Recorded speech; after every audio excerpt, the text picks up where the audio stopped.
Hi! Ako nga pala si Pao. So, ang video na gagawin ko ngayon, susubukan ko mag-DIY. Papalitan ko yung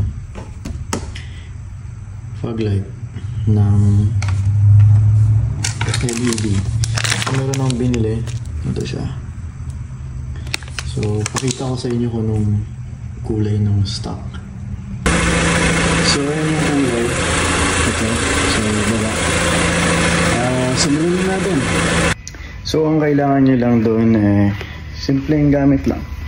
Ang kailangan nyo lang Phillips na screwdriver. Tapos, ito. Nakalimutan ko nung tawag dito. At syempre, hindi mawala ang pinaka-importanteng bagay. Ang cellphone nyo kasi search nyo lang yung tutorial. Tapos,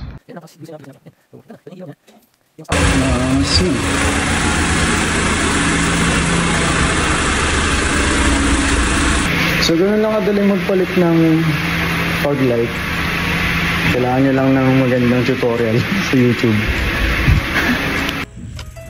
Itong video na to, hindi naman to talaga tutorial for entertainment purposes lang to naman. So, nakakatuwaan lang. Natuwa lang akong gumawa ng... Natutuwa ako sa mga ganitong klase ng video ngayon na ginagawa ko. Saka, yung pinanood kong tutorial, yung link nandun sa description. Panoorin nyo na lang, saka supportahan nyo na rin. Hindi ko siya kilala, pero yun yung pinanood kong tutorial kasi ang dali lang, ang simple. Ayun, kaya nasundan ko kagad yung kailangan gawin. Kaya hindi siya mahirap gawin. Masaya.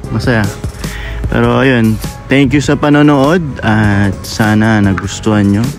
Dahil, ewan ko.